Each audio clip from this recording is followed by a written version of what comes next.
What's up, guys? I'm Matt Reisinger. And I'm Jake Bruton. We are checking out a foundation that we're reusing today, and Jake and I are going to give you some advice on, hey, if you're remodeling or maybe even building new, can I reuse, can I add on to an existing foundation, or do I need to demo it? You ready? Yeah, let's do it now. Foundations, let's get going.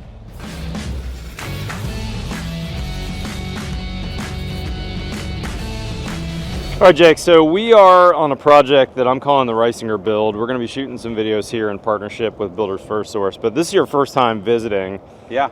And as you can see, we've got an old 70s slab that we reuse. I thought I'd give these guys some advice. What's your first thought when you see this slab, though? Yeah, so we started looking at this and we see all the components of a slab that we might see in my market, minus aggregate that we might put below first, right? So there is visqueen or poly of some sort underneath the slab. There's concrete that generally, even after you guys cut and busted, there's almost no cracking in it. Yeah. We can see the presence of bar. Here's a really good example. Yeah. Today we might use a number 4 and number 5. That looks like it might even be a 3/8 in diameter, so that's a number 3 or smaller even. Also like noticing it's on the bottom of this. Not even in the bottom third. It looks like it's below the concrete potentially. Yeah. But that's a testament to how stable your soil is, right? Yeah, so that my first kind of thought on this video, Jake, is that you know, we're building in a 70s neighborhood. If I look at my neighbors' houses, I've got really almost every house has a brick or a rock facade on the front of the house, running down to the side too. No cracks anywhere except for maybe some hairline cracks, and almost always maybe a horizontal crack where that's from one course to the next at a mortar joint. Never any, especially diagonal cracks from heads of windows, which is a big telltale sign of movement on a foundation, and that cracking occurs in the head of a window. So it tells me we're on pretty stable ground here. And in fact, when we started digging, you know, we've got 6 inches of soil and solid rock. Yeah. Ledge, exactly. If you're in the northeast, we'd call it ledge, right? Yep. So it looks like, to me, and this is what we were just talking about, this looks like a basement slab in my market. We're doing a renovation and we're putting in a bathroom where there's not a bathroom. Okay, yeah. Like, so when you said we're going to reuse this slab, we're going to cut in plumbing and then we're going to top it, right? Yep. I mean, that's correct. We're going to put 6 inches on top. Or 5 inches on this one. Yeah. Yep. So the engineer called for. So if this was a basement and we were literally standing in a walkout or a pit, we would cut into wherever we needed to add plumbing, and then we'd just dowel and pin rebar back, tie everything together, re-pour. It'd be a non-structural slab, and it would just blow and go. We're back to where we were before. Yep. Put tile or flooring over it, and we'd call it one thing, right? Yeah, so basement slabs are, I think of as flat work, right? You know, think about my driveway out here.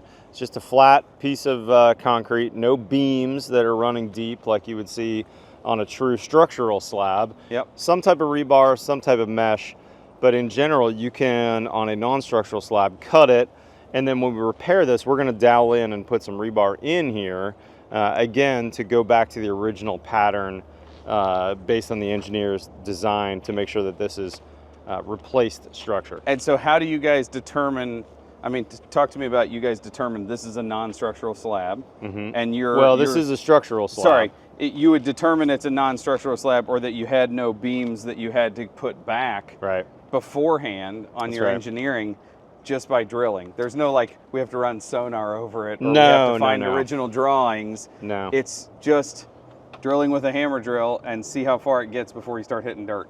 That's right. And let's say if we had a point load on here that we were trying to take a load from a column and going from a 1-story to a 2-story house, often the engineer will say, hey, we want to make sure where those point loads are going to be, that we've determined that those point loads are on a beam, where we've got a big depth of concrete and rebar to spread that load out like a footing. If you don't have that, on this house we didn't have that. Steve Basic has designed it to span structurally front to back, side to side, so we don't have any internal point loads, which is always smart. But on my last project like this, which is actually my house, I had a point load I had to verify, and like Jake said, all I did was drilled with a hammer drill down, and once I hit dirt, I knew that's how thick it was, which meant that if I was 6, 7, 8 inches deep and I'm still in concrete, I was in a beam, so I was good to go. I didn't have to add a point load. Had I drilled down, let's say here in this location, for instance, I would have found Yeah. out rather quickly Yeah. that You're gonna this be- spot was only 4 or 5 inches deep. Yep. And I would have had to make a bigger hole, go deeper, and make a, you know, a true footing for that, right? Yeah. So have you topped one before like this? I have, yeah, and it works really well.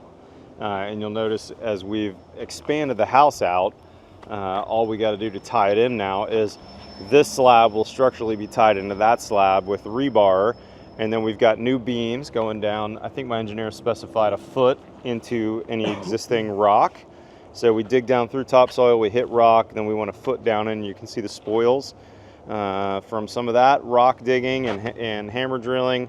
So now we've got this outer beam which acts like a footing on this particular project, and we'll be able to pour a brand new slab over top of this, a 5-inch structural slab with beams in between and outside footings. And so if you weren't capping this with a new slab and we were just pushing new slab out here, it would just be like in addition. No Yep. different than if we were putting a sunroom or pushing a new master suite or something out here. That's right. And we'd have all sorts of rules associated with that, right? Like Yeah. this connection, this would never be a drywall opening or a plaster opening for us. This would be a cased opening, so Oh, that smart. wood could move when this slab or this structure moves Moved up a and little down bit. separate from the old. That's really But smart. this one continuous system here allows this to now be one house, and you're never going to know that this slab and this slab are completely different ages, Yeah, right? great point.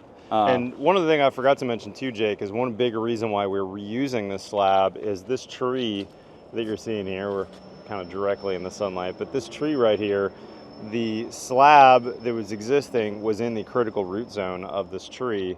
And so by reusing this slab and topping it, I'm not having to dig down, I'm not affecting the tree roots over here at all. And the city allowed me to permit a new house where the old house was.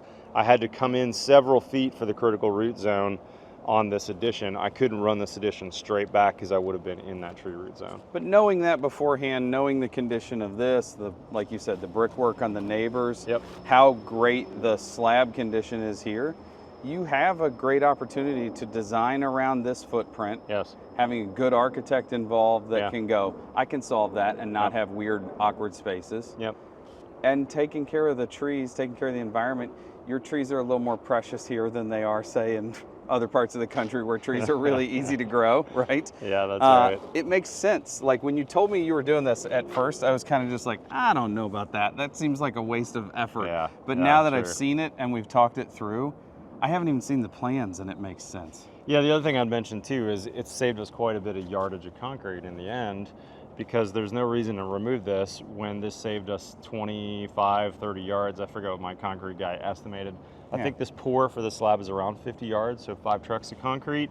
And had we removed the whole thing, we might have done a couple things differently and saved some money on labor, but the benefit of the trees was worth it, and we saved, you know, maybe 30 yards of concrete. Yeah, we're splitting effort, Yeah. you know. Yeah.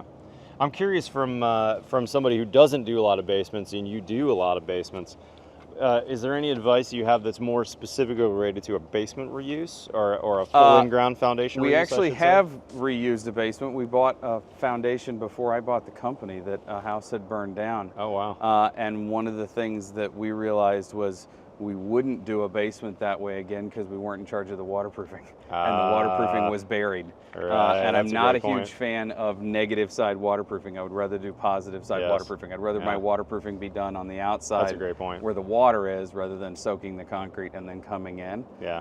So this makes a lot more sense for me than Because we're above grade than a here. There's basement. not a waterproofing Yeah. issue. And I'll be able to put new stego down on all this too. You know, Yeah. they had a pretty flimsy vapor barrier with the 5 mil Visqueen or whatever that, or 3 mil Visqueen that was on there. I'll do a 10 mil stego over the whole thing continuous. So I'll be able to make sure that my slab moisture is not translating up to my house. Good Yeah. stuff, man. Anything we miss? I don't think so. This How- is going to be fun to see come together. It's going to be fun to see come together. We got a new series coming out on this. It may already be published. Look for the Reisinger build. We're going to be chronicling this house build start to finish on a weekly or bi-weekly basis, along with my friends at Builders First Source that have some really cool digital tools for builders. So stay tuned for that. In the meantime, guys, go check out Jake Bruton's videos. He's an amazing second generation builder, building in Kansas City and Columbia, Missouri. And he builds killer projects, a lot of work with our friend Steve Basic. He's doing really, really neat stuff, and he's shooting videos on a weekly basis on his job sites. Go look for that on thebuildshow.com, and go follow him on Instagram too. We'll put a link to that below. Thank you, buddy. All right, guys, if you're not currently a subscriber, hit that subscribe button below. We've got new content every Tuesday and every Friday. Follow us on Facebook or Instagram. Otherwise, I'll see you next time on The Build Show.